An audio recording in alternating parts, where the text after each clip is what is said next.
Aku sering kali itu mendapatkan konsultasi dari teman-teman dari AMSA, ya dari teman-teman S1 bahkan preklinik ataupun koas. Itu ternyata kemampuannya sudah di atas rata-rata sekali.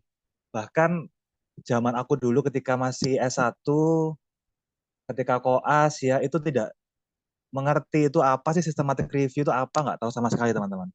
Jadi aku tuh baru tahu systematic review itu ketika aku sudah koas bahkan di pertengahan kalau nggak salah. Karena itu zamannya COVID ya zaman dulu sehingga seluruh lab-lab dan koas semua di off kan. Jadi mau nggak mau kita harus belajarnya via daring. Nah di sana kita harus main otak ya kira-kira apa yang bisa membuat kita em, meningkatkan value gitu ya di tengah-tengah fase pandemi itu. Nah akhirnya di sana mulailah banyak sekali teman-teman yang belajar tentang systematic review. Nah, sekarang aku mau izin sharing-sharing sedikit tentang bagaimana sih kita itu menanggapi systematic review ini dalam keseharian kita sebagai seorang dokter dan juga nanti kita sebagai seorang peneliti ya. Jadi ada dua perspektif di mana kita nanti menerapkan systematic review ini untuk kita tujuankan sebagai clinical decision making dan juga systematic review yang kita tujuankan untuk meningkatkan value diri kita sebagai seorang dokter yang mampu juga dibilang di bidang penelitian. Ya, jadi kita sekarang um, mulai dulu teman-teman ya. Kalau kita bicara tentang systematic review, itu kita juga berbicara terkait dengan namanya evidence-based medicine. Evidence-based medicine itu adalah suatu konsep atau proses implementasi dari beberapa langkah untuk memastikan bahwa terapi atau keputusan klinis yang kita buat itu sesuai dengan bukti ilmiah terkini.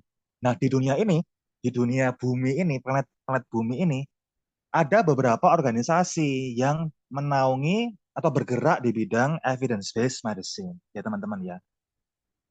Jadi sama seperti misalkan kalau di dalam dunia kedokteran itu ada namanya AFMSE, ada AMSA, nah itu organisasi yang bergerak untuk menaungi mahasiswa kedokteran. Nah, kalau organisasi di dunia ini yang menaungi bidang evidence-based medicine, itu ada yang namanya Cochrane, ini yang paling besar memang teman-teman. Yang kedua ada namanya Joanna Briggs Institute atau GBI.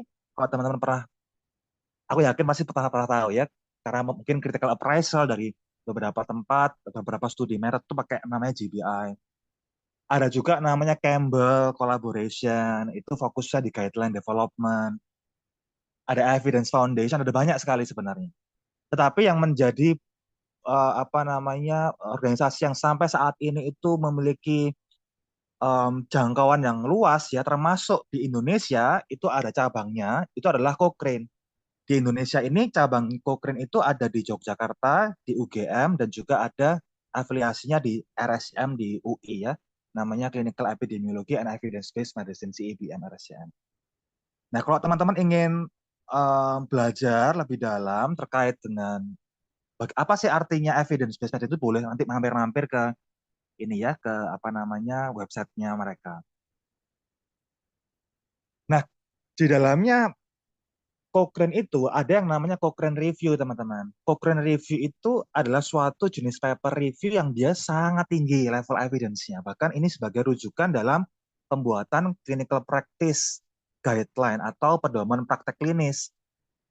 Jadi dia itu sangat-sangat robust ya, sangat-sangat kuat sekali untuk dapat kita gunakan sebagai pedoman untuk membuat CPG ya atau kalau di Indonesia namanya PPK, PNPK ya, ya you name it, ada banyak istilah-istilahnya.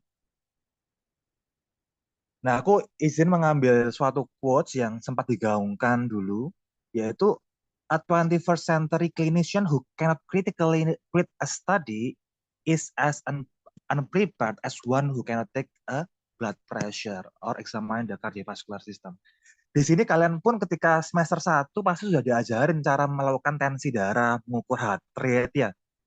Kita bisa bayangkan ya, di artikel ini dikatakan bahwa dokter atau clinician yang nggak bisa membaca artikel secara kritis itu sama aja dengan seorang dokter yang nggak bisa melakukan pemeriksaan kardiovaskular. Itu terlalu fatal, teman-teman. Sehingga harusnya kita itu bisa melakukan apa namanya mengkritisi sebuah artikel yang membantu kita dalam menerapkan praktek klinis kita sebagai seorang dokter.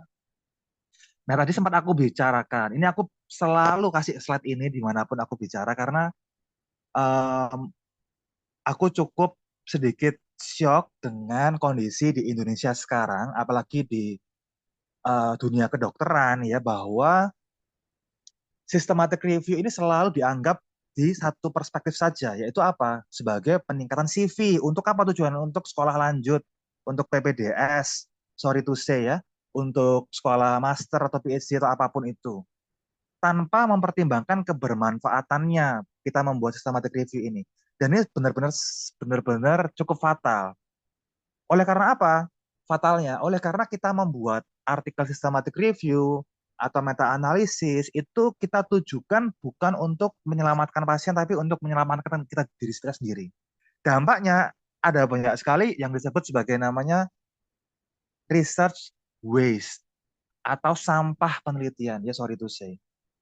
Jadi banyak penelitian-penelitian yang dibuat itu nggak ada kepentingannya karena sudah ada sebenarnya sebelumnya. Ataupun kalau misalkan sudah ada, kalaupun kalau misalkan nggak ada itu metodologinya sangat-sangat tidak kuat ya, tidak komprehensif sehingga ini nggak penting gitu, nggak bermanfaat klinis buat pasien ke depan. Hal itu karena apa teman-teman? Karena kita kurang bisa memahami secara fundamental arti dari systematic review itu apa nantinya. Nah, kita harus belajar dulu bahwa ada istilah namanya evidence based medicine dan evidence based practice ini yang harus dipegang dulu teman-teman, baru nanti kita bisa membuat systematic review.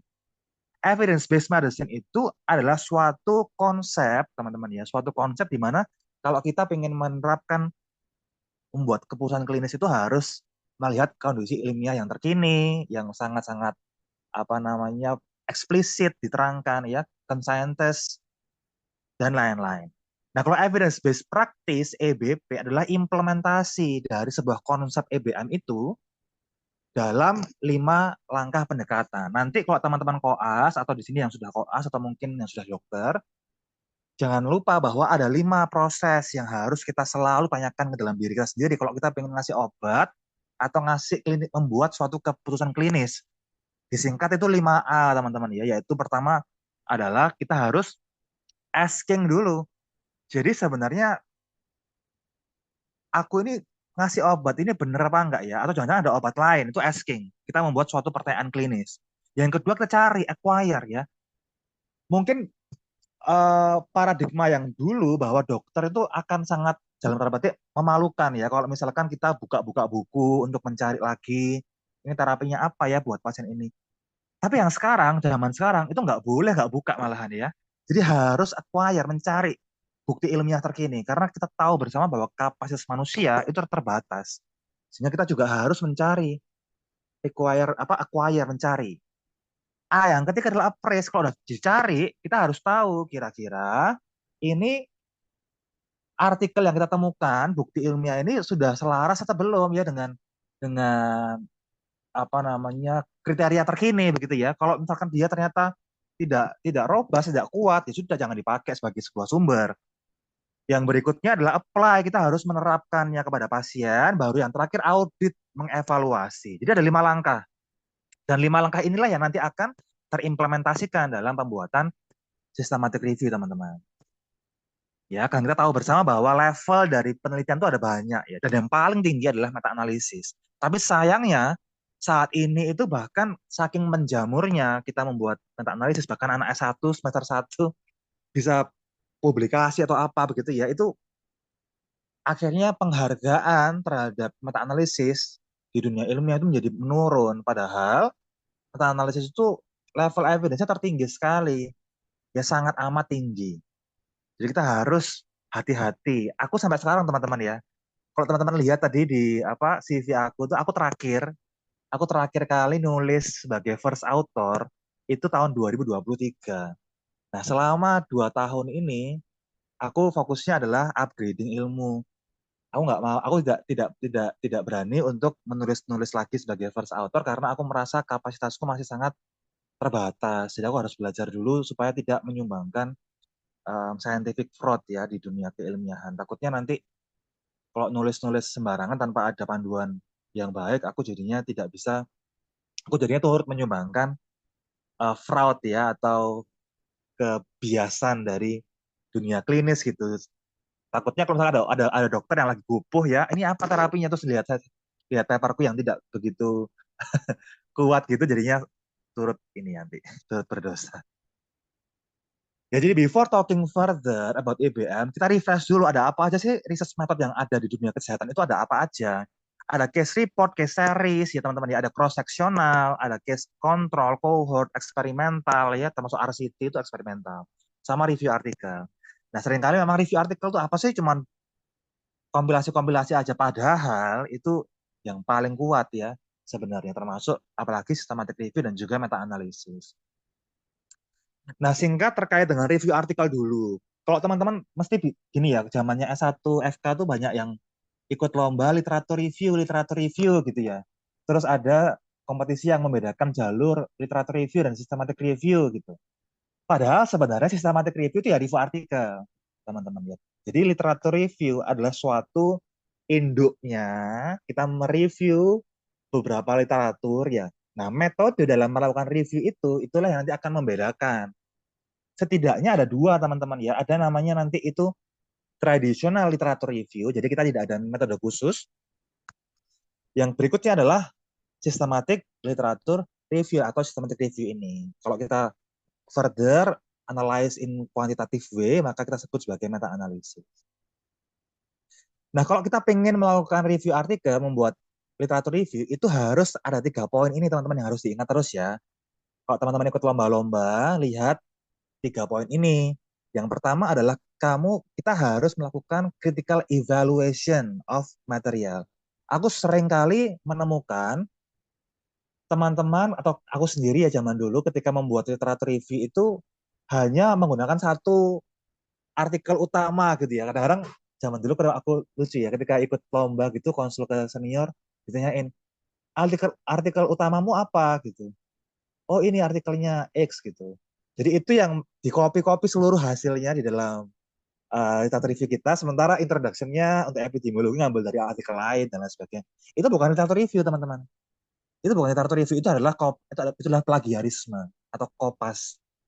Kalau literatur review adalah kita menghimpun berbagai jenis artikel, penelitian, dan kita compare, kita olah datanya gitu. Tapi mungkin kalau kita mengarah ke tradisional literatur review, maka tidak ada metode yang spesifik. Kita hanya compile saja. Tapi kalau systematic review nanti kita akan lebih kritis ya. Jadi yang kedua apa? Harus evidence based. Kadang itu juga aku melihat karena berpikir bahwa literatur review itu dia menghimpun artikel terus memberikan opini ya. Nah, itu nggak boleh. Jadi kita harus evidence based, melihat dari artikel-artikel ini apa nih yang mereka mengatakan apa. Itu yang kita gali terus. Yang ketiga adalah kita harus informatif dan unbiased synopsis, providing a balanced view.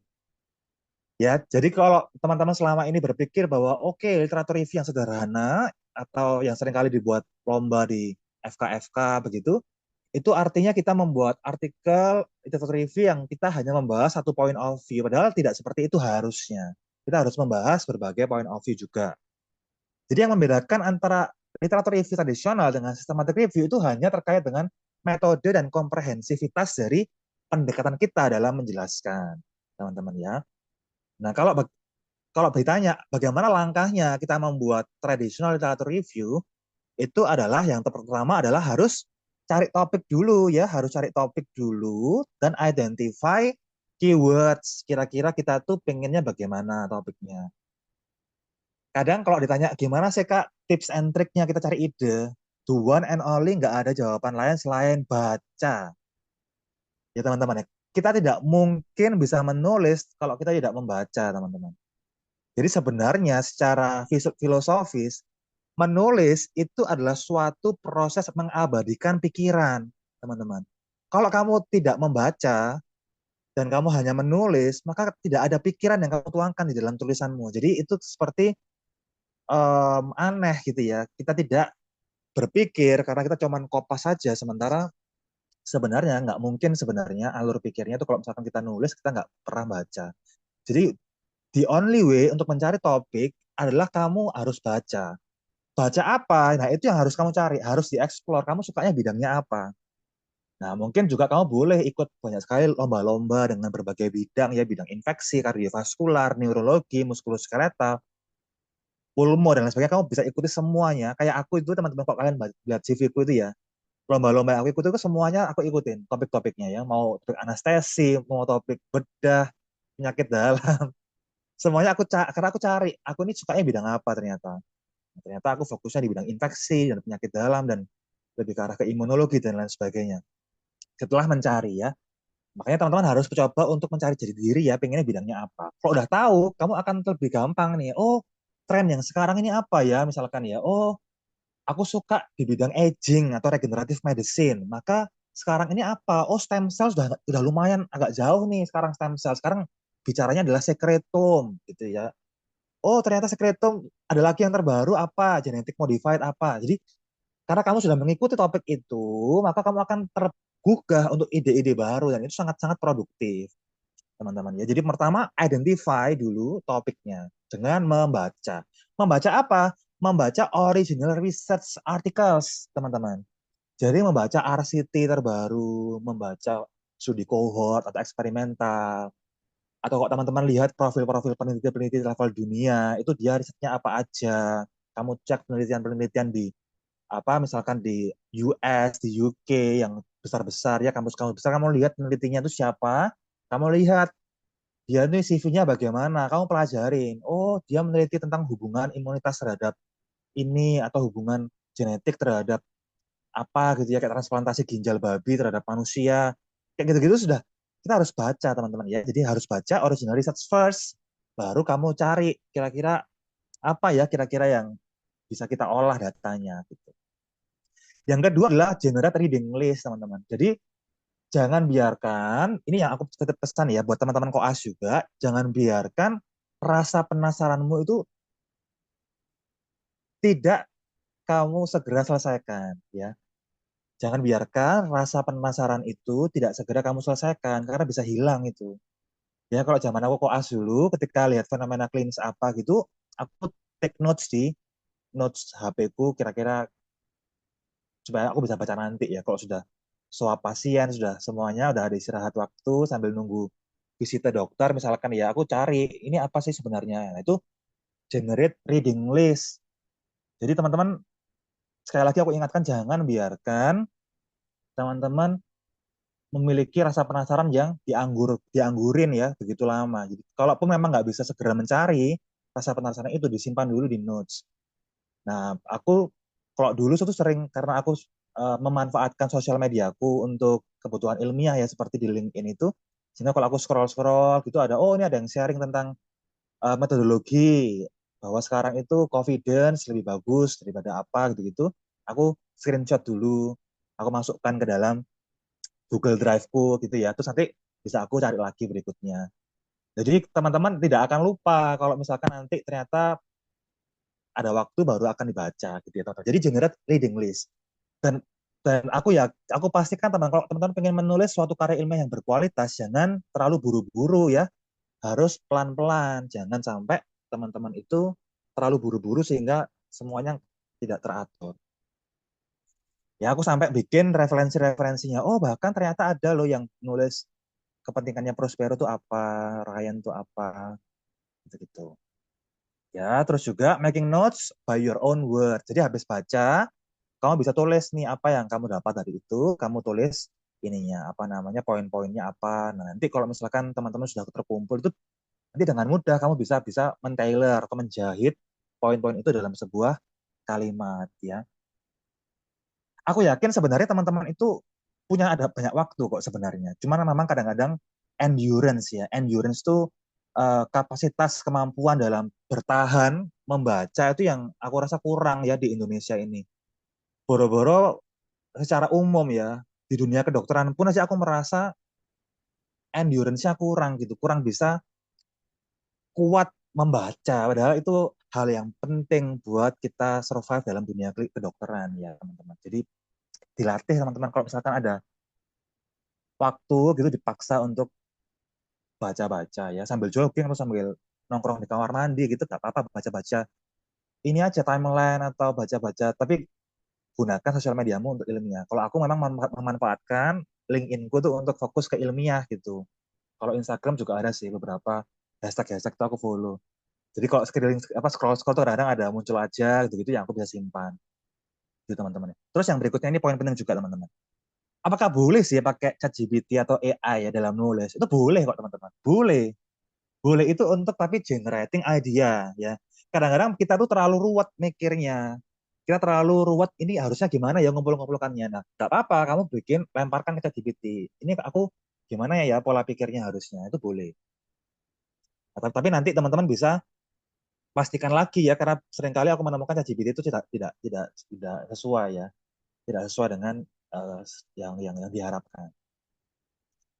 Terus berikutnya teman-teman tailoring tadi ya dijahit bullet points tadi kalian jahit menjadi narrative passage. Dan ini takes time ya teman-teman, takes time, perlu waktu yang panjang, tidak buru-buru seharusnya ya. Yang pertama apa important notes-nya adalah state the work division clearly in the beginning with your team. Sorry kurang R ya, with your team, teamwork. Ya teman-teman, ya, aku sering sekali ya zaman dulu itu apalagi sukanya sukanya gendong dan digendong ya. Artinya um, wasting the energy untuk bisa menggendong sebuah tim gitu ya. Itu sangat-sangat capek teman-teman. Kalau kita ingin membuat suatu paper yang ideal, itu harusnya yang punya keinginan itu satu tim ini supaya teamwork gitu ya. Makanya seringkali kalau kolaborasi dengan tim ya misalkan 3 orang gitu, kadang-kadang kita bikinnya 3 paper gitu, 3 artikel sehingga masing-masing dapat first authornya sehingga bisa ada semangat untuk segera menyelesaikan masing-masing misalkan. Jadi ada teamwork. Yang satu ngerjakan apa, yang satu apa gitu ya. Terus yang berikutnya adalah set a deadline for each small task. Jadi um, set a deadline ya. Jadi harus ada deadline-nya. Nggak boleh kita nggak ada deadline-nya. Terus yang berikutnya adalah progress report teman-teman ya. Jadi harus di progress reportkan supaya ada kita itu um, ada keinginan untuk gimana kapan sih kita harus selesaikan progress ini gitu. Nah, kalau kita ada meeting berarti kan itu ada sebagai deadline ya untuk kita mengerjakan itu.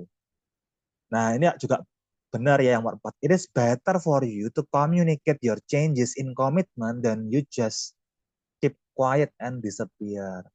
Jadi sebenarnya aku juga sering kali mengalami ini sih sebenarnya. Tapi ketika aku sempat belajar dari Cochrane Amerika, aku belajar dari mentor aku bahwa Yuda kamu tuh nggak apa-apa. Kalau misalkan kamu ada suatu kondisi-kondisi tertentu yang kamu nggak mungkin untuk menyelesaikan deadline itu nggak masalah. Yang penting ngomong gitu. Aku belajar ini banget. Bahkan nggak masalah kok. Misalkan kamu itu kondisinya bukan kondisi yang sedemikian KLB-nya ya atau kejadian luar biasanya ya. Jadi misalkan kamu sakit atau apa itu nggak perlu segitunya. Misalkan kamu memang perlu istirahat atau burn out, overwhelmed dengan banyak tugas itu nggak apa-apa. Kamu bilang aja bahwa aku ingin mengubah komitmenku. Aku bisa nggak ya kalau misalkan mundur gitu. Itu lebih bagus teman-teman ya. Itu memang ini sulit sekali sih untuk direalisasikan, tapi aku harap teman-teman bisa ini ya, bisa bisa turut mengkomunikasikan karena sebenarnya itu yang sebagai uh, yang menarik kerja tim soalnya seringkali. Nah, tadi adalah terkait dengan review artikel ya. Nah, kalau teman-teman pengen membuat sistem atau literatur review, ikut lomba-lomba atau apa, pakai tips tadi semoga bisa membantu untuk bisa menjaga komitmen. Terus yang berikutnya teman-teman, aku pengen cerita bahwa sekarang kita masuk ke dalam systematic review ya, systematic review. Sebenarnya jujur teman-teman ya, ini aku melihat partisipannya ini aku juga kaget ya sampai 100 sekian ini. Dan memang dominansinya dari teman-teman AMSA ya, baik AMSA Indonesia dan AMSA univ-univ lain, AMSA distrik dan juga AMSA UNED. Nah, aku sejujurnya melihat teman-teman AMSA itu sangat sangat sangat sangat merasa luar biasa hebat ya, karena aku cukup shock melihat teman-teman S1 itu sudah bisa bikin systematic review meta analisis yang sedemikian kompleksnya, bahkan membuat network meta analisis, meta regression. Aku sampai melongo gitu loh, kok bisa ya anak-anak S1. Aku mikir bahwa gimana jadinya ya kalau 5 tahun 10 tahun lagi ternyata jangan-jangan mahasiswa bisa membuat clinical trial gitu ya. Aku juga aku juga jadinya merasa wah keren banget ya anak-anak teman-teman adik-adik kelas ini sudah luar biasa. Selain terkagum-kagum ya, sejujurnya teman-temanku dan aku pun juga insecure gitu ya. Nanti wah, nanti kalau aku tidak segera sekolah lanjut, nanti bisa kalah saing ya sama adik-adik kelas gitu ya untuk sekolah lanjut. Karena kalian semua luar biasa hebat. Jadi jujur kalau ketika diberitahu untuk ngasih materi ini, aku cukup sedikit tidak percaya diri karena teman-teman sangat jago. Karena kalau teman-teman tahu ya, membuat systematic review terlebih lagi meta analisis itu bahkan ada S2-nya sendiri, ada master programnya sendiri khusus khusus untuk bidang ini. Itu ada S2-nya sendiri dan itu takes time. Nah, makanya aku kaget misalkan teman-teman bisa membuat ini padahal levelnya masih S1 itu luar biasa hebat. Jadi for information teman-teman ya, untuk belajar systematic review, meta analisis dan evidence-based medicine, itu ada S2-nya di mana saja. Ini barangkali kok teman-teman minat ya. Yang pertama itu ada di namanya Harvard Medical School, ada namanya Master of Science in Clinical Research. Itu fokus jurusan bidangnya di evidence-based medicine ya. Jadi dia membuat systematic review, membuat meta analisis, membuat apa namanya guideline, clinical practice guideline ya, dan integrasikan antara sistem biologi dengan guideline precision medicine gitu-gitu. Jadi ini fokusnya di sana ya, evidence based medicine. Di mana lagi? Ada di Oxford, teman-teman ya, di Oxford University itu ada namanya MSc in Evidence Based Healthcare. Itu fokus di systematic review. Jadi bayangkan teman-teman ya, betapa aku tuh merasa tidak percaya dirinya untuk bicara tentang systematic review karena sebenarnya untuk apa namanya membuat systematic review itu perlu ada masternya sendiri. Ada juga di Manchester University, itu ada juga fokusnya program di evidence based healthcare. Ada juga di Australia ya, Adelaide apa University dan lain sebagainya ada banyak. Jadi sebenarnya kita perlu tahu bahwa systematic review itu sekompleks itu sampai akhirnya ada program masternya, gitu teman-teman. Nah, kalau kalian sudah bisa membuat ini, berarti kalian harus percaya diri ya bahwa kalian itu sebenarnya luar biasa. Nah, ini what is a systematic review sebenarnya. Jadi systematic review itu adalah suatu artikel literatur review dengan pendekatan 3 poin ya teman-teman. Yang pertama metodical, jadi harus ada metode yang kuat dan komprehensif, metodical. Yang kedua adalah replicable. Artinya apa teman-teman replicable itu? Kalau orang lain membaca artikel kita, itu orang lain bisa membuat persis hasilnya dengan apa yang kita tulis. Kenapa? Karena kita benar-benar menuliskan seluruh metodenya secara eksplisit atau transparent approach yang ketiga ya. Jadi yang kalau kita membahas sistem strategi harus 3 konsep ini harus kita pegang ya, metodical, replicable dan transparent approach. Itulah kenapa setiap kali kamu pengen publish artikel itu seringkali diminta untuk melampirkan strategi pencarian kita, justru melampirkan metode kita dalam rupa registrasi protokol ya, ada prosedur dan lain sebagainya. Karena ada 3 poin ini yang harus kita pegang terus menerus teman-teman. Nah, kalau pengen baca lebih dalam bisa di sini ya, ada artikel-artikelnya. Gitu. Wah ya, selamat datang Dokter Dini. Mohon izin ya dok, Dokter Dini salah satu sosok yang membawa saya sampai di titik ini ya, termasuk melalui bimbingan-bimbingan, penelitian, sampai akhirnya di systematic review juga, dan banyak hal termasuk membimbing AMSA. Terima kasih banyak Dokter Dini. Selamat datang dokter. Izin berbagi juga dokter. Iya, kebalik, kebalik, Dek. Kayak Yuda yang gurunya saya. Aduh dokter, saya sungkan saya. Terima kasih dokter. Ya, ya, ya. Oke, saya nyimak ya. Iya dokter, siap dokter. Ya, mohon izin dokter meneruskan dan teman-teman ya. Jadi teman-teman tadi di awal sempat aku sharing cerita bahwa saat ini di Indonesia itu seringkali ini apa namanya sebenarnya ada dua perspektif ya kalau kita membuat sistematik review. Yang pertama adalah meningkatkan kualitas pelayanan kesehatan dengan kita menyediakan evidence terkini. Yang kedua adalah meningkatkan value kita sebagai seorang peneliti. Nah, seringkali Indonesia fokusnya bikin sistematik review untuk meningkatkan CV saja, sehingga tidak memperhatikan metodologi, kebermanfaatan klinis, dan lain sebagainya. Nah, ini aku ingatkan sedikit bahwa sebenarnya teman-teman, systematic review itu adalah the main ingredients atau bahan utama dalam kita membuat uh, clinical practice guideline atau pedoman praktek klinis gitu. Karena kalau teman-teman tertarik ya, lebih lanjut belajar, itu proses dalam membuat PPK, PNPK itu rumit sekali, termasuk yang satunya adalah menghimpun systematic review yang ada di dunia ini ya, termasuk di Indonesia. Makanya kita harus hati-hati dalam membuat systematic review, takutnya kita akan turut berkontribusi dalam membuat scientific fraud ya, atau bias dalam dunia kedokteran. Jadi kita harus hati-hati. Saran aku kalau teman-teman dari FK ini baik itu S1 atau koas yang masih memulai belajar membuat systematic review, harusnya menggait pembimbing, senior, dosen untuk kita bisa benar-benar terjaga kualitas papernya supaya tidak berkontribusi dalam scientific fraud. Nah, ini dia makanya aku bilang bahwa apakah semua systematic review itu bagus? Jadi tidak, teman-teman, sama sekali tidak. Bahkan aku juga sering kali melihat bahwa ada artikel-artikel yang sudah tembus dalam dalam jurnal-jurnal yang level besar ya, dengan persentil tinggi itu ternyata tidak baik gitu. Baru ini sekitar 2 minggu lalu aku sampai mengirimkan artikel ini ke mentor aku di Amerika bahwa kok bisa ya ada systematic review yang dipublish di jurnal ternama Q1 ya, Scopus Q1, inisial jurnalnya awalnya F, itu kok bisa ada menghimpun apa namanya studi itu sangat heterogen. Dia menghimpun artikel apa namanya case report, case control, RCT, bahkan dia menghimpun systematic review juga di dalamnya.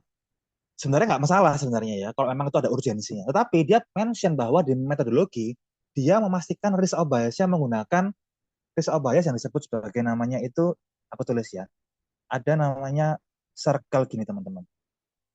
Nah, kalau teman-teman tahu, ini tuh adalah risk of bias untuk menilai studi pada hewan coba. Jadi ada random housing dan lain sebagainya. Jadi aku bingung gitu ketika dia mention bahwa dia akan menggunakan risk of bias yaitu circle ini. Tapi aku melihat bahwa artikel yang dia inklusikan dalam studi itu ada yang dia hewan coba, ada yang dia untuk manusia, clinical trial, ada juga review artikel dia masukkan semuanya. Tapi tidak mencantumkan risk of bias dari setiap studi itu. Dia memukul rata pakai circle ini. Dan itu diterbit di level 1 ya, skop 1. Aku juga cukup terheran-heran. Tapi ya it happens. Nah itulah kenapa aku bilang bahwa tidak semua sistematik itu bagus. Jadi teman-teman harus bisa mengukur kira-kira sumber ini bagus nggak buat kita gunakan sebagai pedoman klinis kita nantinya. Ya ini untuk perspektif dokter ya. Nah ini untuk kita melakukan critical appraisal dari sistematik review sendiri.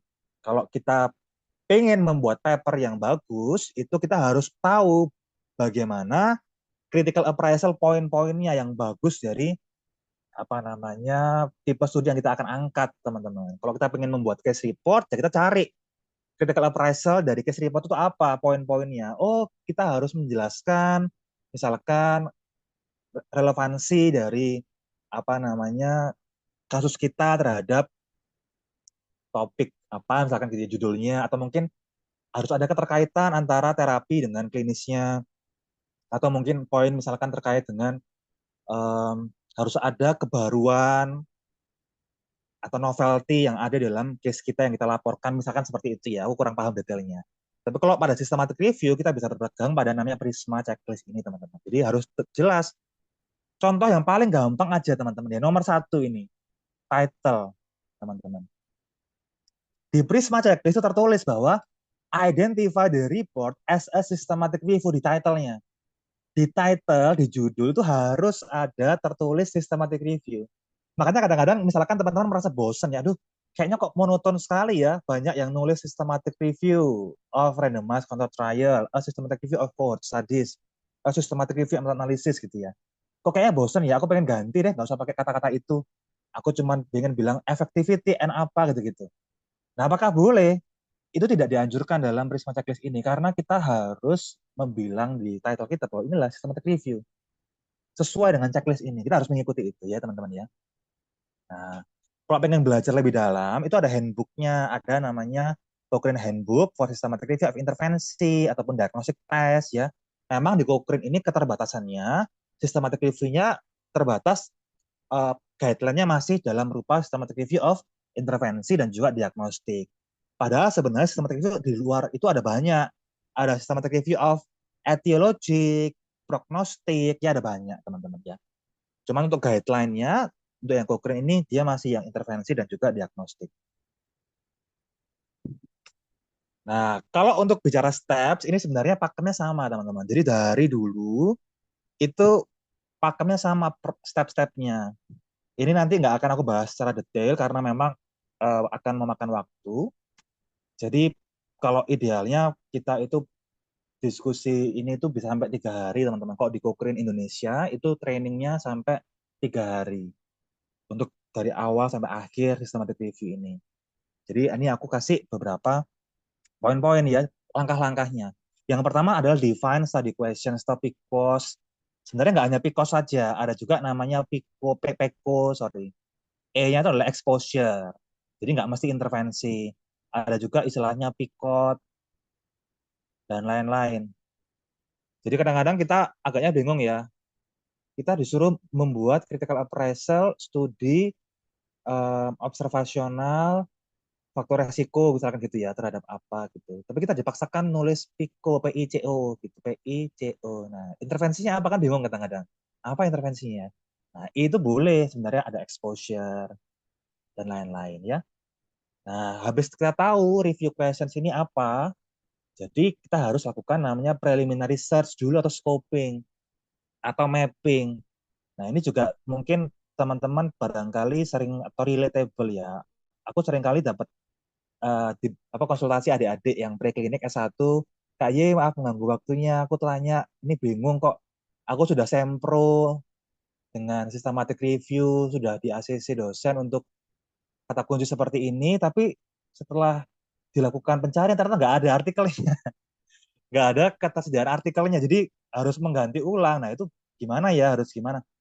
Nah makanya langkah awal ini yang seringkali terlewatkan teman-teman, yaitu kita harus cari prognosis dari ide kita atau gagasan kita, gapnya kita ini bagaimana.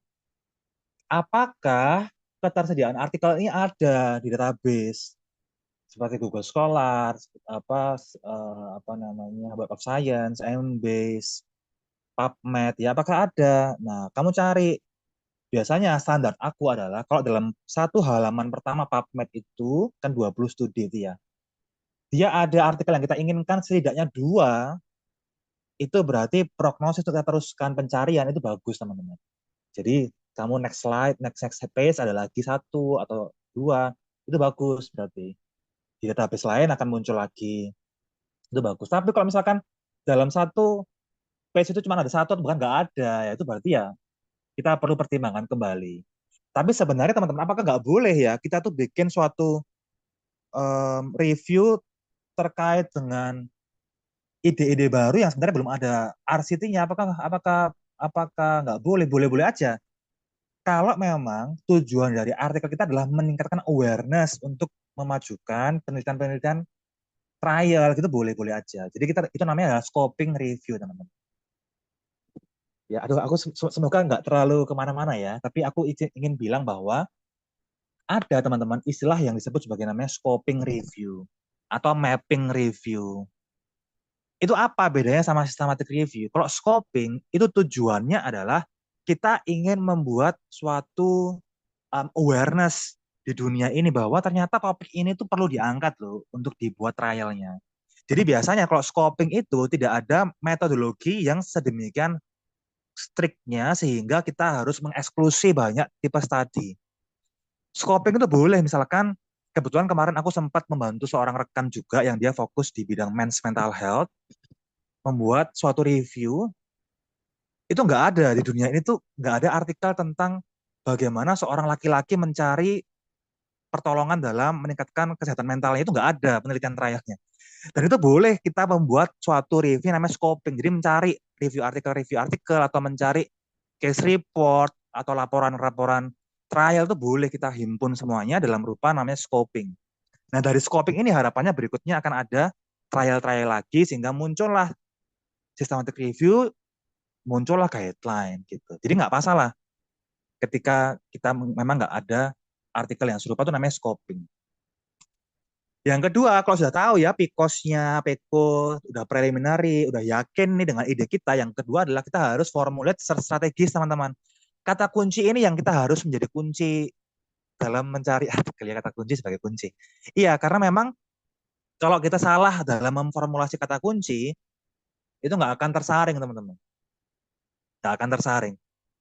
Nah, aku juga seringkali melihat itu em, artikel-artikel itu, ya aku juga kaget ya. Seringkali muncul itu artikel-artikel yang muncul, kata kuncinya itu ternyata ketika aku coba searching lagi di database yang sama, itu ternyata hasil jauh beda. Padahal waktunya tidak begitu beda ya, waktu dia melakukan submission dan aku cek itu tidak jauh beda, tapi ternyata banyak sekali perbedaan jumlah artikelnya. Itu ada kecurigaan tertentu sebenarnya.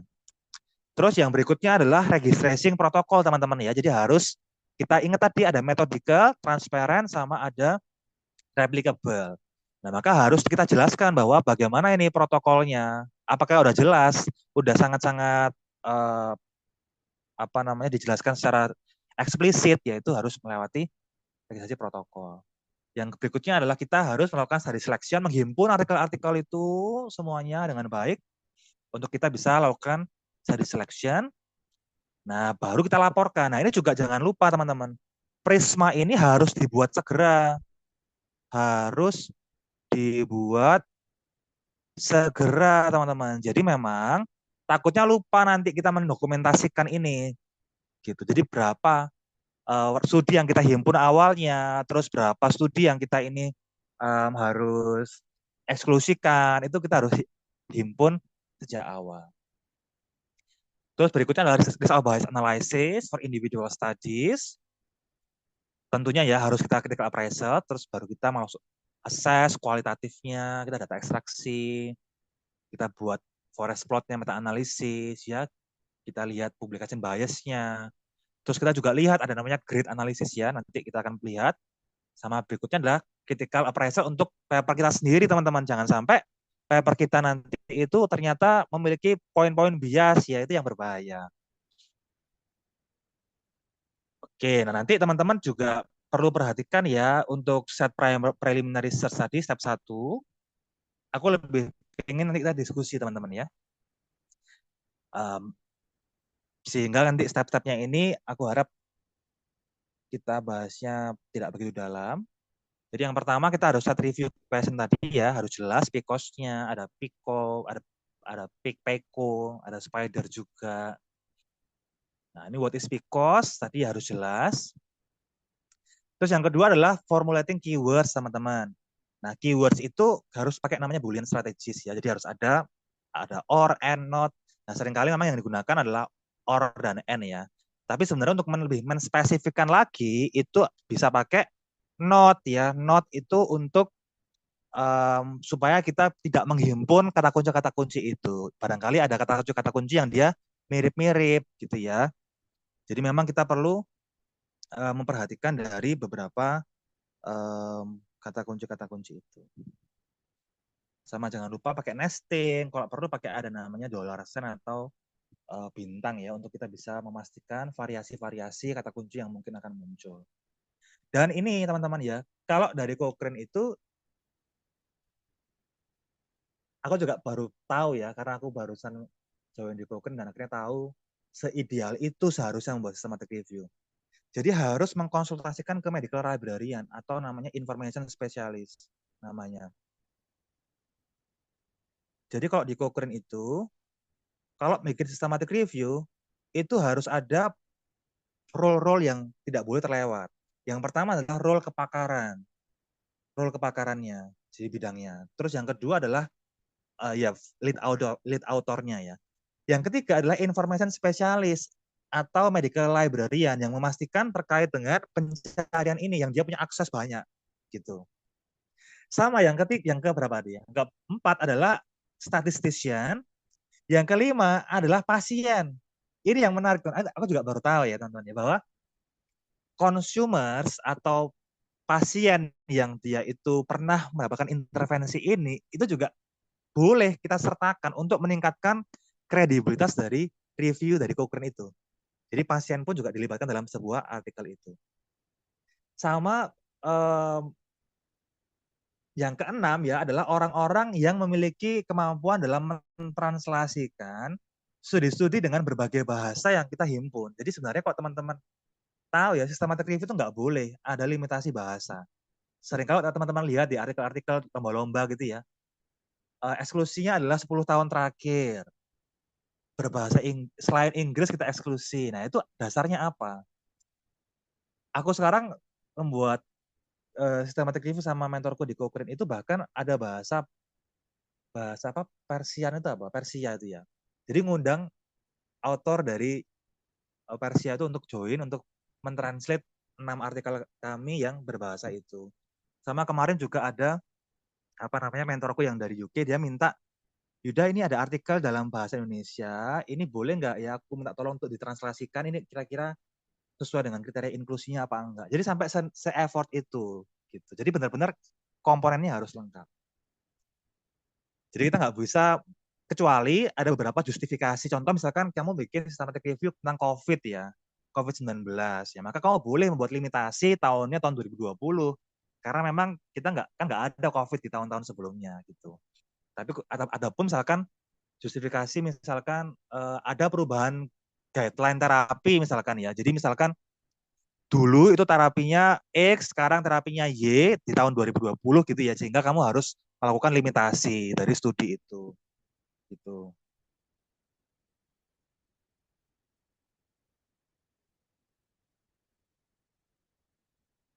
Oh, maaf ya.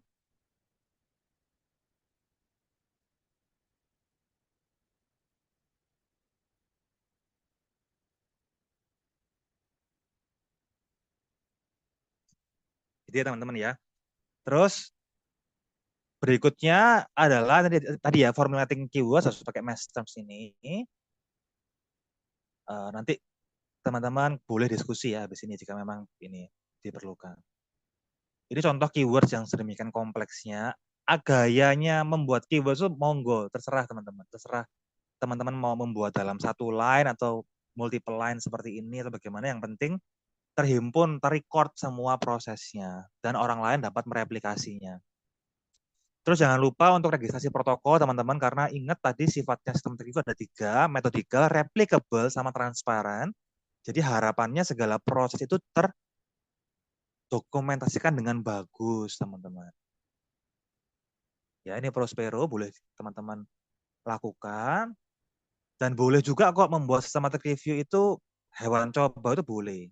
Systematic review kepada manusia juga tentunya pasti boleh ya. Karena kalau teman-teman tahu bahwa dalam knowledge translation atau translational medicine dari bench to bedside ya, translational medicine, dari penelitian in silico, in vitro, in vivo, sampai ke clinical trial, bahkan ke systematic review itu setiap proses next step-nya itu harus melalui systematic review, teman-teman.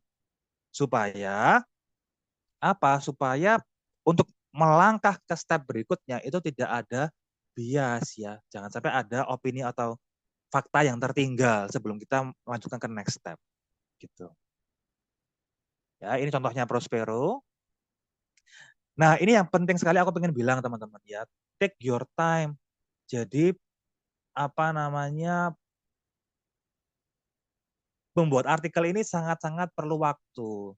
Take your time, jangan gerusa-gerusu, buru-buru membuatnya teman-teman, karena ini akan menjadi bias gitu teman-teman. Ya itu akan menjadi bias sehingga apa namanya, hasilnya pun akan berdampak negatif ya pada pada pasien ya nantinya. Jadi take your time. Aku sama tim aku dari Cochrane Amerika itu sampai waktu membuat protokol sendiri itu sampai 2 sampai 3 bulan teman-teman. Karena harus revisi, revisi, revisi gitu.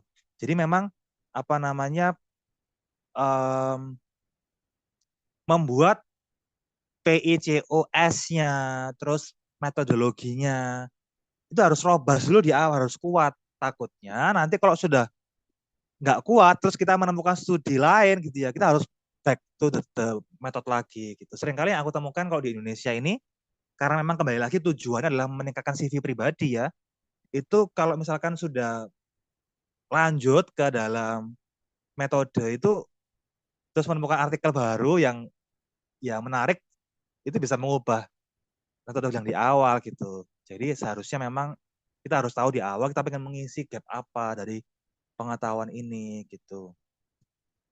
Gitu ya. Jadi aku sendiri perlu waktu 2 sampai 3 bulan untuk bikin strong protokol ini. Dan revisi-revisi terus kayak kayak skripsian ya zaman dulu zaman itu ya. Tahun 2023 waktu itu. Terus tadi selection proses ada dua teman-teman yang bisa teman-teman lakukan, bisa pakai namanya Ryan ini atau Confidence. Tapi sayangnya kalau nggak salah sekarang Ryan itu karena aku sudah lama nggak pakai Ryan ya. Ryan itu kayaknya nggak bisa mendokumentasikan proses-proses kalian seperti seleksi yang pertama, terus seleksi yang kedua, terus apa namanya setiap alasannya itu apa, eksklusinya itu nggak ada dokumentasinya. Tapi kalau confidence itu bisa mendokumentasikan itu. Bahkan misalkan kita sama-sama setuju bahwa ini dieksklusi, ya studi X dieksklusi, tapi beda alasan ya. Yang satu alasannya adalah research metodologinya salah, sementara yang kedua bilangnya bahwa dia uh, outcome-nya salah misalkan ya. Itu akan menjadi konflik teman-teman kalau di confidence, walaupun sama-sama eksklusi. Jadi confidence sangat sedetail itu memang. Tapi memang sayangnya confidence ini tidak ini ya tidak free untuk berbagai berbagai tempat ya atau institusi.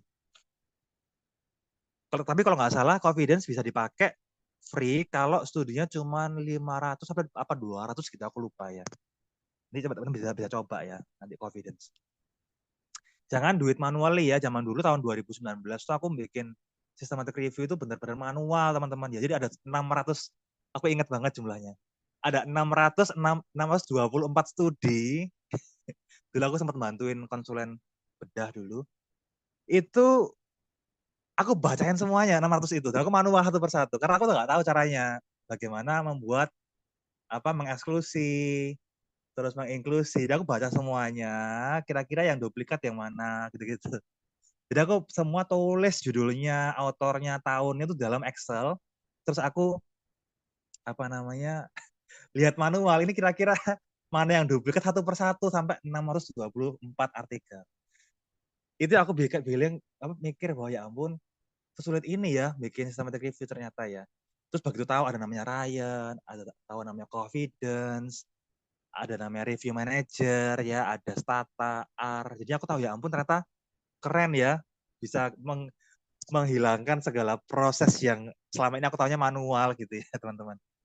Jadi kalau teman-teman sekarang udah tahu nih dari S1 ya sejak semester 1 sudah tahu ada namanya Ryan, ada namanya Confidence, ada namanya review manager tuh beruntung sekali teman-teman luar biasa. Nah, terus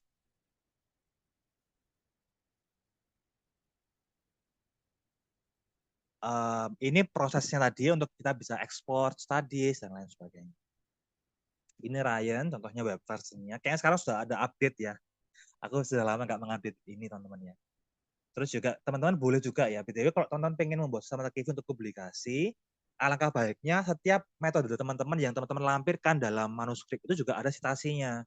Kayak aku pakainya Ryan nih, itu alasannya kenapa. Oh aku daftarkan ke Prospero nih, itu alasannya kenapa. Itu perlu kita sertakan karena apa? Tadi sifatnya sistematika ada tiga ya, ada metodikal, transparan, sama replicable. Terus jangan lupa juga mendokumentasikan dalam Prisma Flowchart. Dan ingat ini tadi ya teman-teman, risk of bias. Ini teman-teman ya, risk of bias ini sangat krusial. Dan, tapi sayangnya, ya fenomenanya adalah ini seringkali diawur. Karena merasa bahwa ini nggak penting. Tapi aku belajar dari ya dari mentor aku bahwa result bias itu hubungannya kita dengan orang lain, dengan author.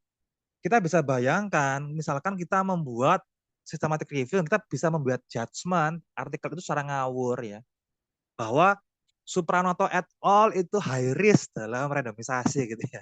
Padahal aku melakukan sebuah RCT itu dengan susah payah, sedemikian rupa randomisasinya ya. Kalau kamu belajar clinical trial lebih dalam, kamu akan tahu bahwa sedemikian effortnya membuat trial itu.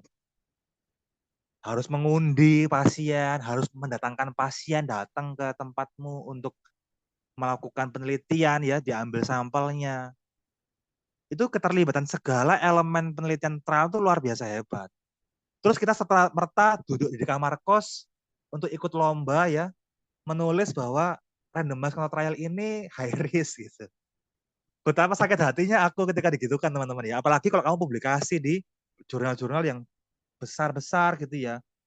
Nah itu pasti akan di counter. Nah kamu harus detail. Kalau di Cochrane Review, teman-teman di Cochrane Review, bahkan artikel yang kamu eksklusifkan di level pertama, jika kamu temukan ada 1.000 artikel gitu ya, kamu eksklusi 800 itu, 800 artikel itu kamu harus sertakan alasannya kamu eksklusi itu kenapa. Dan itu dilampirkan. Itulah kenapa seringkali Cochrane Review sampai berapa puluh halaman gitu. Karena sedemikian bertanggung jawabnya dan integrasinya setiap reviewer itu dalam melampirkan setiap prosesnya. Nah, itulah kenapa aku seringkali mengingatkan teman-teman itu untuk berhati-hati dan menjiwai dalam step ini. Jangan sampai kita istilahnya itu membuat kerugian ya bagi peneliti-peneliti. Istilahnya kok enak banget ya kita bisa memberikan judgement high risk tanpa kita mentelaah secara detail. Bahkan membuat result bias itu minimal 3 orang teman-teman yang melakukannya. Ya, jadi orang pertama, orang kedua, orang ketiga, kalau misalkan ada perbedaan, kita harus diskusikan setiap domain itu, domain result biasnya. Karena kita memberikan justifikasi studi orang lain yang effortnya, pembiayaan dananya, kita nggak tahu sedemikian bagaimana effortnya mereka. Dan apalagi itu kalau sudah benar ya, toolsnya apa. Nah seringkali juga toolsnya salah teman-teman. Setelah aku bilang tadi, ini loh Animal Systematic Review Center for Laboratory Animal Experimentation Circle. Tapi ada yang menggunakan ini untuk studi manusia tuh gimana ceritanya? Random housing. Domain satu random housing. Jadi ya oh nggak bisa bayangkan ya bagaimana bagaimana uh, peneliti itu bisa hatinya bagaimana ya kalau membaca sebuah systematic review yang ternyata itu amburadul sekali dan itu dipublish di artikel yang besar. Jadi harus hati-hati dalam menentukan tools ini. Itulah kenapa kok teman-teman tahu ya, ini kalau nggak salah ya, karena aku belum sekolah PPDS, kalau nggak salah di PPDS itu seleksinya adalah critical appraisal. Ya kalau nggak salah ya, karena aku juga belum PPDS. Jadi itu penting sekali, karena critical appraisal itu menentukan kemampuan kita dalam menjustifikasi sebuah studi. Gitu. Oke, terus ini beberapa contoh-contoh tools-toolsnya ya. Makanya kalau teman-teman nanti koas, yang belum koas ya, nanti ketika koas ada namanya journal reading, itu seringkali kalau aku melihatnya ya fenomena itu seringkali levelnya kekuatan ilmunya itu lebih ringan daripada laporan kasus atau MR gitu ya. Tapi padahal skillnya journal reading itu sangat tinggi sekali karena harus ada critical appraisal itu.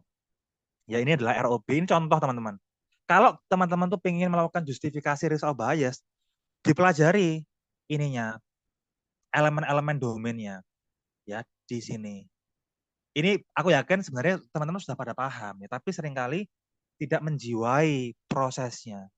Nah, untuk teman-teman bisa memahami result bias 2 itu adalah tools untuk mengevaluasi studi randomized control trials. Nah, untuk memahami tools ini itu ada 72 halaman yang menjelaskan bagaimana tools ini dilakukan, diimplementasikan. Dapat dibaca di sini. Ya, bahkan kenapa sih kok bisa dia itu yes, partial no, no, no information itu bisa teman-teman lihat justifikasinya masing-masing. Nah, ada juga di sini riskabias.info ini ada Excel-nya untuk kita bisa membantu ini nanti justifikasinya apa gitu dan teman-teman juga perlu, karena ini perlu ada double check dari author yang lain, sehingga harus dikasih description nanti ya. Nanti bisa download di sini. Kalau ada pertanyaan nanti monggo ya, boleh. Intinya teman-teman, ini untuk karena ada waktu yang terbatas juga, intinya teman-teman harus memahami dulu tipe studinya apa, terus juga teman-teman menjiwai tools-nya apa yang digunakan, risk of bias-nya apa. Nah, kalau yang risk of bias 2 ada overall judgment-nya, ada low risk, some concern, dan high risk. Ya, ini kemarin juga aku sempat cross-check ke mentor aku, karena sempat membimbing teman-teman AMSA ya untuk ikut lomba kemarin yang terakhir di Jakarta itu ya. Ada justifikasi studi di mana high risk of bias itu kan kalau satu domain dia high risk, maka kita pastikan dia adalah high risk. Tapi kalau misalkan dia ada dua yang some concern atau tiga, tiga ya lebih tepatnya, itu kita bisa bilang dia sebagai high risk. Di sini jawab bahwa dia ketika ada multiple domains yang dia some concern atau kuning itu, kita boleh overall-nya boleh high risk. Tapi teman-teman bisa justifikasi dengan author yang lain ya. Itu kesepakatan. Multiple ini kamu deskripsikan sebagai dua studi atau tiga ya. Tapi kalau kata mentor aku dalam studi aku yang saat ini, itu at least tiga studi yang some concern baru kita boleh bilang bahwa, sorry, tiga domain yang some concern dari 5 domain ini, ya 5, 3 dari 5 yang some concern, itu baru kita bisa anggap bahwa dia adalah high risk. Kalau masih 2, kita bisa, itu masih some concern aja overall-nya, teman-teman. Gitu. Nah, untuk teman-teman tahu ya, bahkan untuk kita melakukan risk bias itu ada algoritmanya ya. Ini harus dipahami juga sebenarnya. Domain pertama, domain kedua, domain ketiga, domain keempat, domain kelima itu selalu kompleks ini. Nah, untuk menyederhanakan itu ada Excel-nya ini yang teman-teman bisa nanti download ya. Dan ini harus digunakan. Jadi kalian menentukan hijau, kuning, merah, lampu merah ini tidak pakai hati yang subjektif ya, tapi harus teman-teman baca detail poin-poinnya, kamu jawab setiap pertanyaannya, dan lihat ini apa nanti algoritma resultnya. Gitu. Nah, boleh juga dibantu dengan namanya Robvis ya, untuk memvisualisasikan. Sebenarnya di review manager pun juga bisa, atau manual pun juga nggak masalah. Yang penting merah, kuning, hijaunya teman-teman justifikasinya tidak pakai perasaan ya, tapi harus objektif, dibantu dengan adanya cross check, double check dengan author yang lain. Jangan sendirian. Nah, ini contohnya ya, teman-teman ya. Nanti warna merah, kuning, hijau itu harus hati-hati. Jangan sembarangan. Ada lagi critical appraisal yang lain pakai JBI atau pakai Newcastle Ottawa Scale untuk observasional ya boleh. Province I juga boleh. Terus yang berikutnya adalah data extraction. Kamu mengekstrak data, membuat sebuah tabel. Nah, sebenarnya tabel ini pun juga harus ditentukan di awal ya. Kamu pengen ekstraknya apa saja. Jangan ketika kamu sampai akhir menemukan bahwa oh ini kayak bagus deh outcome-nya. Kamu ambil ambil juga akhirnya, dan itu mengganti protokol yang di awal. Jadinya itu tidak menjawab pertanyaan klinis apa kepentingannya ya. Gitu. Kadang-kadang misalkan oh aku melihat ada variasi outcome heart rate misalkan ya. Nah, tapi apa kepentingannya heart rate ya untuk digunakan sebagai outcome, ini kamu harus pikirkan. Jadi nggak cuman mencari yang beda aja gitu, teman-teman. Nah, ini contohnya caranya apa namanya merangkum. Aku yakin pasti bisa lah ya, teman-teman ya. Cuman apa poin-poin pentingnya itu yang nanti teman-teman harus ini kan deskripsikan. Nah, untuk mata analisis pun juga sebenarnya teman-teman ini apa namanya, um, aku kalau mau ngomong gini mata analisis itu kayaknya jadi nggak percaya diri ya, karena aku juga masih belajar sebenarnya. Teman-teman sudah lebih jago bikin mata analisis ya. Jadi ada yang namanya itu review manager. Ini adalah tools yang digunakan dan direkomendasikan oleh Cochrane, teman-teman. Jadi orang-orang Cochrane itu pakainya adalah review manager. Tapi yang non Cochrane yang di luar tuh boleh pakai Stata, boleh pakai R, tuh mau ngomong saja. Nah, kami dari Cochrane tuh pakainya review manager ini karena memang udah terdesain dengan handbooknya Cochrane itu. Kalau kamu baca handbooknya Cochrane itu semua ngomongin review manager sebenarnya. Gitu. Tapi kalau teman-teman mau membuat systematic review of observational, sorry, risk factor, prognostik faktor ya, itu boleh pakai stata atau R monggo. Teman-teman. Aku pun juga masih belajar pakai R ya. R itu sangat-sangat kompleks. Untuk types of data ada dikotom ya, continuous. Nanti teman-teman bisa baca diri atau enggak lihat recordnya boleh. Kalau mau tanya aku juga boleh. Ini karena waktu teman-teman ya. Jadi aku harus mention aja isinya apa saja dari sini. Jadi data dari meta analisis itu ada banyak. Ada namanya dikotom, ada continuous, ada ordinal, counts, time to event, ada macam-macam. Tapi memang kalau untuk interventional systematic review itu seringkali dikotom sama continuous ini. Kalau dikotom itu berapa event dari sebuah populasi ya, berapa orang yang sembuh dari populasi itu dikotom namanya. Tapi kalau continuous itu terkait dengan rata-rata dan juga standar deviasi. Nah, itu dia dikotom sama continuous, ada namanya kalau dikotom itu odds ratio, risk difference. Nah, bedanya apa? Ada nggak ya aku ya di sini ya? Oh ya, ini ada ya, ada risk ratio. Ini supaya recall aja ya. Kadang-kadang tuh anak teman-teman juga bingung ya, pakainya RR atau OR gitu. Ini aku kasih recall, teman-teman. Risk ratio itu ketika kamu itu membandingkan suatu event dibandingkan dengan total populasinya, total event dan non-eventnya. Tapi kalau odds ratio itu kalian membandingkan event dengan non-event. Jadi teman-teman harus perhatikan apa yang menjadi apa yang dilaporkan dalam studi itu ya. Teman harus hati-hati, jangan sampai salah mengekstraksi dari data yang di tabelnya studi itu. Seringkali memang teman-teman itu hanya mengekstrak aja tanpa memperhatikan kontekstual dari pelaporan studi itu. Itu studinya melaporkan eventnya dibandingkan dengan total atau event dengan non-event. Nah, itu harus teman-teman perhatikan. Nah, kadang-kadang kalau kita hanya mencomot-comot tanpa melihat konteksnya, itu akan menyebabkan heterogenitas yang cukup tinggi dari hasil forest plot itu. Ada juga risk difference, itu kita membandingkan antara apa namanya perbedaan antara yang kita intervensikan dengan yang kontrol. Nah, ini seringkali tidak digunakan, teman-teman. Ini nggak digunakan yang di Cochrane seringkali. Seringkali pakainya RR sama OR. Nah, ini nanti aja kalau ada waktu ya. Nah, berikutnya adalah effect measures di continuous outcome. Ada namanya mean difference, ada namanya itu standardized mean difference. Nah, ini seringkali juga, ini sering banget teman-teman ya.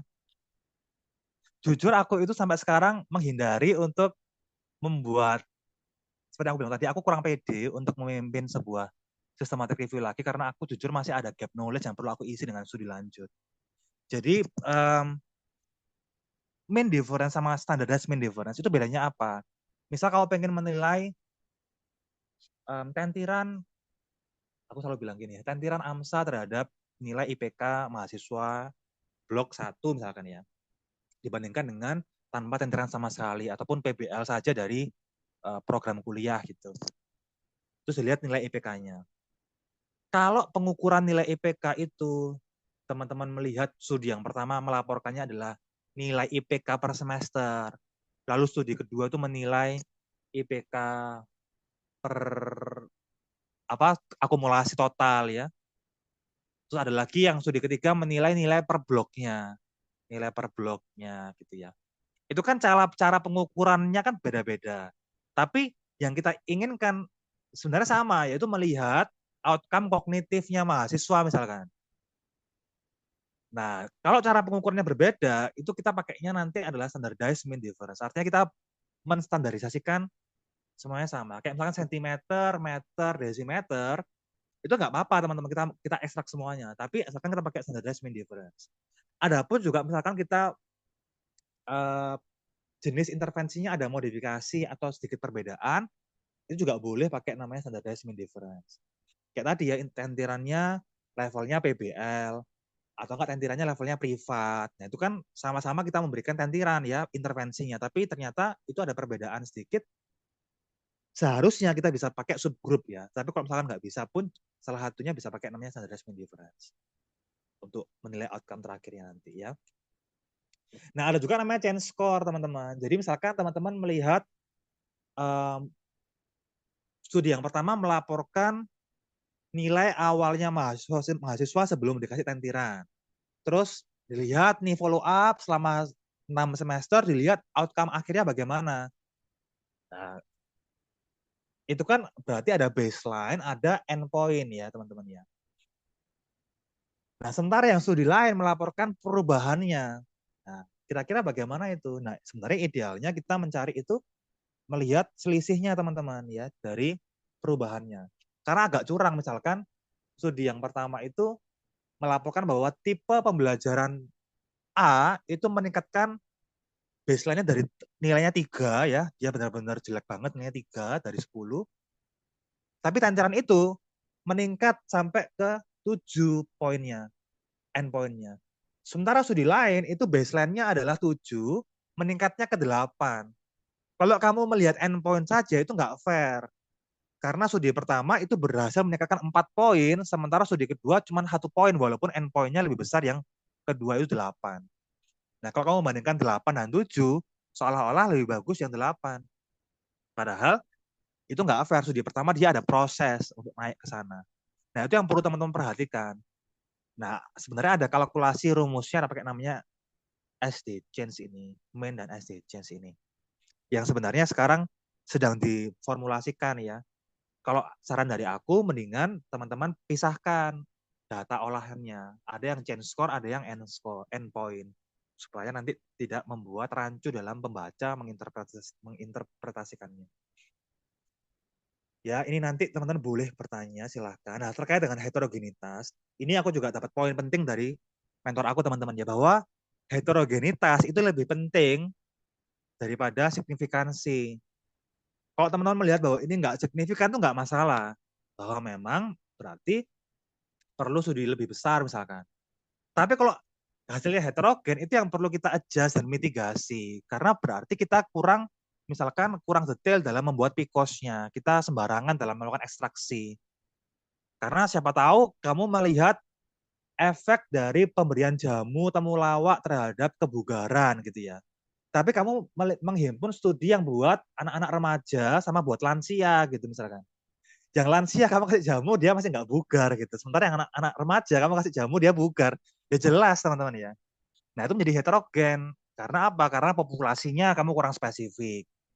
Ada lagi intervensi. Satunya jamu dengan stem cell. Satunya jamu saja lah. Itu kan menjadi nggak make sense ya. Upaya pemberian jamu dalam menurunkan sitokin storm gitu ya. Satunya kamu kasih jamu, satunya kamu kasih jamu sama interleukin 6 inhibitor misalnya. Ya nggak nyambung jadinya, intervensinya tidak tidak sama, jadi itu akan menjadi heterogen.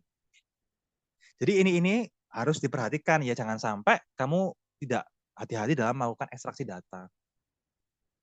Ya, identifying heterogeneity, nanti kamu bisa melihat ya. Nah, ini ada beberapa strategi dalam address heterogeneity. Ada ya check again datanya. Ada juga kalau misalkan terpaksa ya jangan dibuat meta analisis teman-teman, ya nggak perlu. Sama kamu explore, kamu bisa adjust dengan menggunakan random effect model bahkan ya, atau enggak misalkan kamu eksklusi studi itu karena dia benar-benar merancukan ya, kamu bisa masukkan dalam kriteria forest plot prisma flow diagram kamu bahwa ini ternyata mengundang heterogenitas sehingga kami eksklusikan kayak gitu.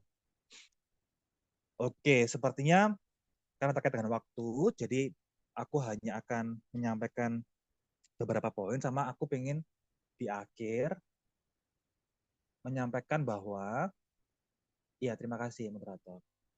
Aku pengen banyak waktu di diskusi aja sebenarnya. Jadi ada 11 poin teman-teman ya. Nanti ada namanya summary tabel, ada forest plot, ada publication bias, itu pakai pakai funnel plot ya, ataupun Eiger segregation. Itu juga teman-teman bisa mengevaluasi setiap outcome-nya itu dia disumbangkan oleh studi apa saja sih, dengan level evidence bagaimana. Nah, itu namanya grid analysis. Baru nanti terakhirnya di prisma flow diagram. Nanti kalau teman-teman mau diskusi lebih dalam, boleh ya lewat pertanyaan di Zoom ini, atau nanti lewat di luar acara ini juga boleh. Karena memang nggak memungkinkan kita bisa seluruh step terkupas dengan detail semuanya. Dan aku ingin sampaikan bahwa deciding when to do a quantitative or a qualitative itu penting teman-teman. Karena seringkali kita tuh memaksakan bahwa ini sebenarnya nggak cocok buat kita melakukan meta analisis, tapi dipaksakan. sehingga akhirnya menyumbangkan scientific fraud itu yang sangat-sangat disayangkan. Kalau memang ternyata tidak bisa kita paksakan dalam membuat analisis ya nggak usah. Mungkin karena studinya masih sangat-sangat baru, novelty-nya masih sangat-sangat baru, intervensinya baru, sehingga nggak mungkin kita membuat systematic review dan meta analisis. Ataupun misalkan tujuan kita dari awal adalah sangat luas ya, untuk menjawab pertanyaan yang sangat luas ya, maka kita tidak perlu sampai detail membuat meta analisisnya. Jadi tergantung dari apa tujuan kita. Nah, karena aku melihat teman-teman di sini itu banyak kan yang masih S1 atau koas ya, aku mau sedikit berbagi. Sedikit aja, ini aku harus mengatakan ini karena ini ada momennya. Aku sangat jarang sekali ada momen cerita seperti ini untuk audiensnya adalah teman-teman mahasiswa ya. Karena salah satu misi terselubungku adalah aku pengen teman-teman mahasiswa kedokteran itu memiliki wawasan yang lebih luas untuk bisa berkoneksi secara global.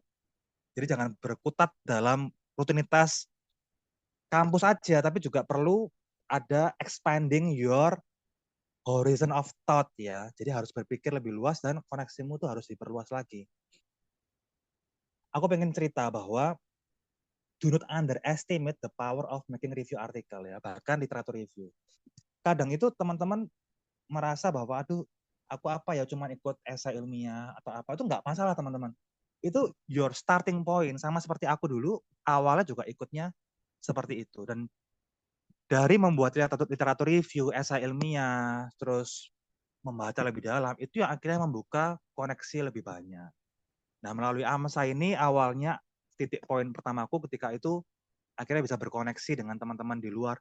Seluruh poin di CV yang aku tuliskan di CV itu, semuanya itu ada kontribusi dari orang lain, teman-teman. Semuanya, nggak ada yang enggak. Jadi semua poin gitu, juara apa, nulis apa, magang di mana, itu semuanya itu ada kontribusi dari teman-teman yang lain. Jadi semakin luas koneksi teman-teman, baik itu secara internal ya, antar fakultas atau antar universitas, bahkan terlebih lagi antar negara, itu sangat penting untuk teman-teman tahu bagaimana opportunity itu datang. Ya teman-teman ya. Jadi aku mau cerita sedikit.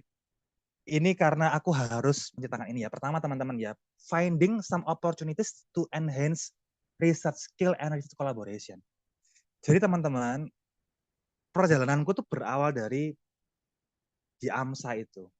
Ketika di AMSA, aku tahu bahwa ternyata ada ya teman-teman itu yang melakukan studi ke luar negeri dan lain sebagainya. Itu ketika aku tahun 2017, teman-teman. Di tahun 2016 pun sudah tahu sebenarnya ada namanya AMSEP ya, tukar tukar ke luar negeri gitu-gitu. Di CIMSA juga ada Skope, makanya aku juga join CIMSA di Skope dan apa namanya program-program lain. Nah aku mempelajari itu gimana caranya ya, karena zaman dulu tuh nggak ada opportunity yang sekuat teman-teman sekarang. Nah akhirnya aku mempelajari bahwa ternyata bisa dicari gitu ya. Sampai pada akhirnya zaman dulu itu aku sering sharing sedikit. Di tahun 2017 itu masih belum ada AMSA, terus di CIMSA pun juga belum aktif Skope-nya ya, waktu itu masih inisiasi awalnya. Nah, aku sampai menggedor pintunya FMIPA, teman-teman. Ya, aku menggedor pintu FMIPA, bahkan senekat itu untuk mencari opportunity ada nggak ya peluang untuk bisa melakukan penelitian di dunia molekular, DNA, gitu-gitu. Karena aku sangat suka di bidang itu waktu itu. Ya nggak ada opportunity itu tahun 2017. Tapi tahun 2019, aku dipanggil sama salah satu dosen untuk ada opportunity untuk exchange ke Jerman tahun 2019 itu. Nah, ternyata salah satu program koordinator exchange itu adalah seorang dosen di FMIPA yang sekarang jadi profesor ya Bu Kartika Sanjarini, itu yang aku hadap ketika tahun 2017 lalu. Nah, akhirnya koneksi itu terbuka, akhirnya bisa berangkat ke Jerman dan sekarang pun juga akan diteruskan terus-menerus ya program ini ya. Nah, dari situ akhirnya aku tahu bahwa ternyata koneksi yang kita bangun itu sangat membantu. Dan growing up in the place that very lack of opportunity is an opportunity itself, teman-teman. Kadang-kadang mungkin kalau teman-teman melihat secara relatif ya, melihat oh dari negara lain atau dari univ lain misalkan ya, kok gampang sekali ya exchange atau mungkin ada beasiswa apa dan lain sebagainya dibandingkan dengan kita gitu ya. Tapi ternyata perasaan itu adalah sebuah opportunity untuk kita bisa mendobrak limitasi yang kita punya, teman-teman. Jadi kita berani nekat untuk menghubungi satu dan lain sebagainya. Sampai pada akhirnya dulu itu aku sempat menghubungi, aku lihat YouTube, teman-teman ya. Aku lihat YouTube ada namanya Dokter Imade Subagiarta dari Udayana. Dia sharing dari YouTube bahwa dia keterima Harvard University jurusan Medical Education. Dia dari Udayana, dia magang ke UI di bidang Medical Education di IMERI-nya. Nah, aku cari itu. Gimana caranya ya dari Udayana bisa magang ke UI? Itu ketika aku cari itu waktu tahun 2018. Aku cari, nggak ada sama sekali opportunity itu. Tapi aku tanya-tanya ke teman-temanku di UI, gimana ya caranya magang di sana ya? Nah, di tahun 2021, aku dapat opportunity magang dengan namanya Prof. Ardivin di Artini, yang merupakan mentor dari Dr. Arta itu. Jadi, kalau kamu berusaha mencari mimpimu tuh, you chasing your opportunity, maka itu yang akan kamu dapatkan, teman-teman. Jadi aku magang dengan Prof yang sama dengan Dr. Arta itu. Terus poin berikutnya, teman-teman, aku cari ya, gimana caranya aku bisa mengisi ke knowledge gapku di bidang EBM ini, karena aku sangat into to systematic review, tapi aku merasa bahwa systematic review kok aku melihat teman-teman ini kok amburadul ya bikinnya, sorry to say. Aku pun juga gitu ya, aku pengen tahu belajar bagaimana idealnya, aku cari opportunity, aku tanya sana sini, ada teman juga dari mereka bilang, Yuda ini ada kebetulan profku lagi cari orang yang suka systematic review tapi bukan untuk tujuan publikasi tapi untuk lebih membuat guideline dan lain sebagainya. Akhirnya aku apply, aku sampai sekarang pun juga menjadi bagian dari CEBM dan Cochrane Indonesia oleh Prof. Siti Setiati. Jadi dari sana banyak orang yang akhirnya memberikan opportunity. Nah, dari CEBM ini akhirnya aku kenal Cochrane dan lain sebagainya, sampai akhirnya aku join Cochrane Amerika melalui uh, langkah ini. Jadi teman-teman, belum selesai ya. Jadi journey-ku di Cochrane. Pertama kali itu teman-teman tahun 2022, aku itu sempat, karena aku sangat ini masih koas dulu kalau nggak salah. Koas akhir banget. Koas bahkan sudah mau UKM PPD, sudah kelar semua stase. Aku tuh tanya DM bahkan ke Cochrane ini ya, cochrane.org ini. Aku tanya, ada nggak ya opportunity buat aku tuh magang atau aku itu bisa belajar tentang systematic review itu bagaimana? Dijawab, yes, we will send you some links. Bahkan. Jadi aku serandom itu, aku bahkan nge-DM mau di Ayunda, aku nge-DM Jerome Pauline, aku nge-DM staff sus Jokowi namanya Billy Mambrasar, dan dibales, dan dia aku di follow back. Sampai sekarang masih suka kontak-kontakan. Untuk cari opportunity, kira-kira aku pengen berkembang ini bagaimana, aku pengen ada tahu informasi. Aku mencari sampai sejauh itu, teman-teman. Nah, sekarang ini kok teman-teman ada senior-senior kalian yang sudah um, apa berkiprah di mana ya, kamu boleh tanya. Aku sangat terbuka kok, teman-teman mau tanya apapun tuh boleh ya, mau lewat DM. Pokoknya perkenalan dulu ya. Aku nggak tahu soalnya siapa ini kalau misalkan nggak perkenalan ya. Jadi dia kirim link tahun 2022. Bahkan sebelum aku join CEBM tadi. Nah, akhirnya aku kenal Cochrane US Network, sampai akhirnya aku apply email ke Cochrane Amerika itu untuk bisa join programnya. Dan akhirnya sampai sekarang pun aku menjadi part of Cochrane US Network. Jadi um, sampai sekarang aku masih project sama mentor aku dari Harvard dan dari Brigham Women Hospital, dan juga ini namanya dari George Washington University, ini mentor aku yang bule ini dari sana. Dari sana aku dapat rekomendasi untuk sekolah lanjut dan sampai sekarang. Jadi memang kalau teman-teman pahami, teman-teman ya, yang ingin aku bilang adalah terakhir ya, sebelum sesi Q&A yang aku bilang adalah sadari bahwa urgensi dalam membangun koneksi itu sangat penting di dunia pendidikan S1, teman-teman. Nggak cukup dengan kamu aktif organisasi di tingkat internal atau kamu rutin melakukan sebuah program kerja. Dan bahkan kamu nggak cukup untuk bisa ikut lomba sedemikian banyak dan kamu menang berkali-kali, itu nggak cukup, teman-teman. Itu tidak cukup dalam membuka opportunity. Jadi fokusnya adalah kalau kamu ikut lomba systematic review, kamu ikut lombanya apa ya, kalau di FK itu ada namanya hypothalamus competition, FK UNEDS ya. Oh, ya, dan FKF lain ada. Nah, kalau kamu ikut lomba itu atau ikut konferensinya AMSA, ikut national national eventnya AMSA, itu bangun koneksi. Teman-temanmu yang kamu tukarin Instagram, kamu tukar kontak WA-nya, selama kamu ikut acara nasional itu, nanti itu akan menjadi orang yang hebat yang akan memberikan opportunity ke kamu. Jadi semua CV-ku itu semua, aku bisa ke UI, aku bisa ke RCA, bahkan aku bisa ke apa aku ke Amerika, itu semuanya dari koneksi aku bentuk. Nah, teman-teman, maka dari itu yang ingin aku sampaikan adalah poin terakhir adalah jangan meremehkan tadi